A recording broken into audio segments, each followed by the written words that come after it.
Good morning, brothers and sisters. I hope that you are having a great Monday, a great start to your week. I'm excited to be able to be with you today. As you know, we have just started a sermon series at Meeting House Church called God for Us, and we're going to be engaging in that series with some of the minor prophets, one of whom is the prophet Micah. And as a additional component of our experience of walking through the minor prophets, we are encouraging folks to read through the prophet Micah. Last week you heard from Sarah. She introduced for us Micah, gave the background of the prophets, what a minor prophet is, told you a little bit about who Micah was as well. I'm going to pick up today and move us into chapter 2. Just to want to remind you, I think it's important here to understand what's going on in these early chapters, that Micah is, first of all, a contemporary of the other prophet, Isaiah. Isaiah, of course, wrote a very, very long text that goes up at least 60-something chapters, depending on who you think might have written different parts of it. And Micah and Isaiah are both writing in the 8th century, usually thought to be somewhere around the 730s, 740s, something like that. And that's important because it's just prior to the invasion of Palestine by the regional superpower Assyria. That happens in the 720s. And one of the things that you can find in all of the prophets, not just Micah or even Isaiah, is an issue that we might say a misplaced desire or want of identity that Israel seems to have, especially the powerful folks who would have been guiding the community. And that is that they want to be, in some sense, like their neighbors.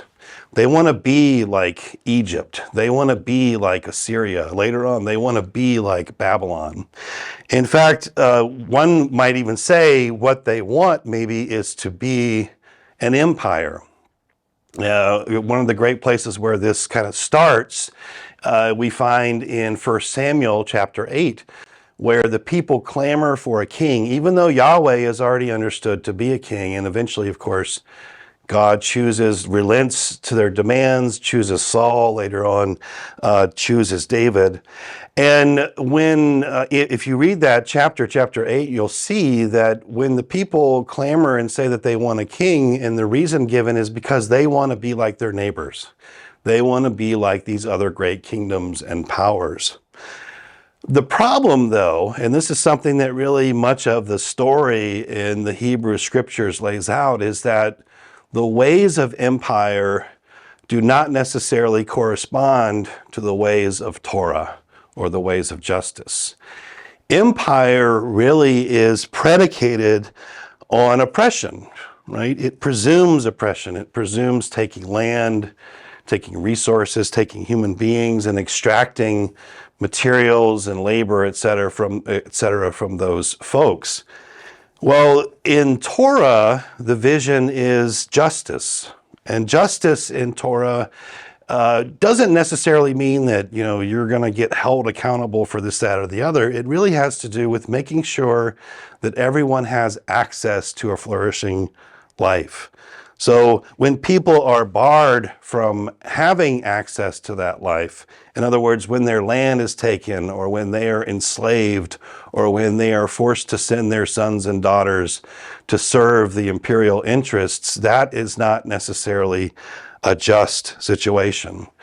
So one could actually read much of the law, and certainly the histories that we have and recounted to us in the Old Testament, as a struggle over, is the social order that's going to exist in Israel, is that going to be one where the most modest person and all the way up to the greatest person equally have access to what one needs to live, and to live a full life?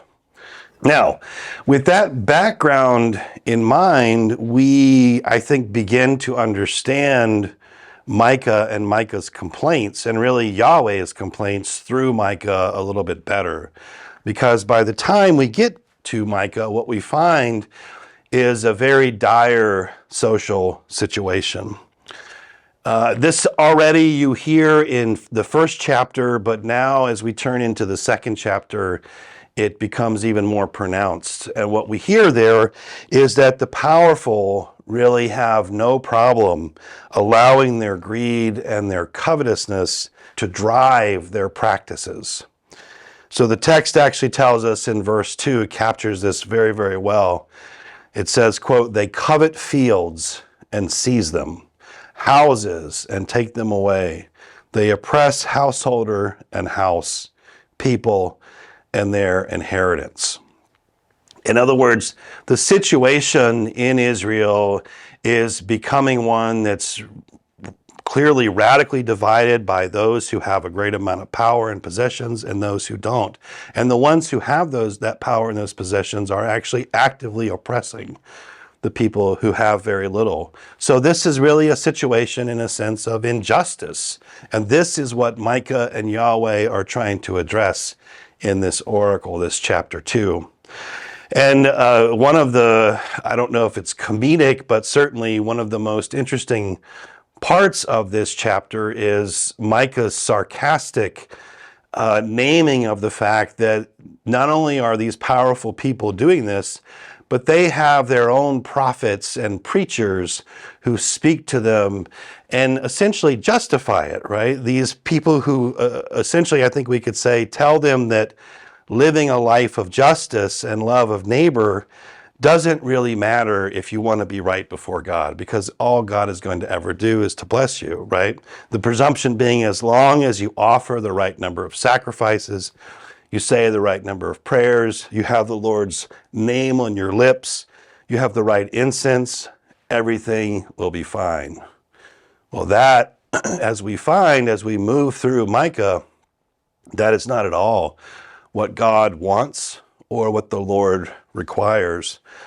And we find out especially about that as we move into Micah chapter 6, where that famous verse, verse 8, tells us that what the Lord requires is that one loves mercy, seeks justice, and tries to walk humbly with God. Or what Sarah said on last week, our first session, that true piety is a just life. And that word piety there, by the way, that can also be translated faithfulness. True faithfulness is a just life. What God desires more than all of our beautiful worship, our prayers, our wonderful soaring sermons, our extraordinary and moving songs, is that we love and care and advocate for one another and for a world where all people can live in true and genuine peace or wholeness. That is God's vision for the people Israel. Now, one last thing I should point out in this passage, it is very definitely a doom and gloom passage, because what Yahweh is saying through Micah is, if you don't change your ways, you're going to suffer the consequences. And what is that consequence going to be? Well, we know as we read into and we move through the history of Israel, that consequence ultimately is exile. And I think it's worth thinking about exile as the experience of almost of death. It's a kind of social death. If a people is sent off into exile, in a sense, they are breaking their connection with a former way of life. In this case, they are breaking their connection with the injustice of a former way of life, right? An unjust former way of life. But, and I think this is really important, this is where these last two little verses come in Micah chapter 2, starting in verse 12. This isn't just about punishment. This isn't just about making sure that people who've done wrong get held accountable. Sure, there's an element of that. No, what we find there in those verses, couched as they are in the middle of all of this doom and gloom, is that God's judgment always seeks to serve new life and new possibilities. Here in the midst of this gloom and doom, we hear a word of grace. And what does that word say? It says, I will restore the people. That judgment, that exile is not the last word. Rather, I will draw you back out and make you into a new people. I will take you out of a situation of confinement and place you into an expansive place of freedom. In other words, another Exodus. That's what God imagines after this experience of exile. You know, the message of Micah, as you're going to discover, is a difficult message, but it's also a simple message.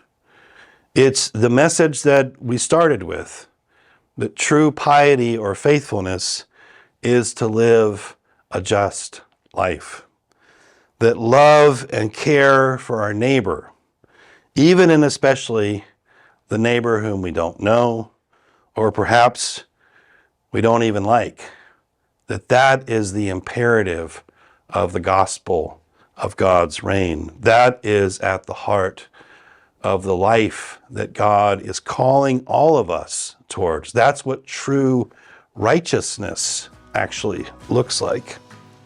So as we sit with Micah this week, I pray that we will all together discern those places where we can encourage a vision of life, of love, and of justice. And that we will have the courage to follow after Jesus in pursuing that life, that call to love. Blessings on you as you seek to live into this week and God's call on your life.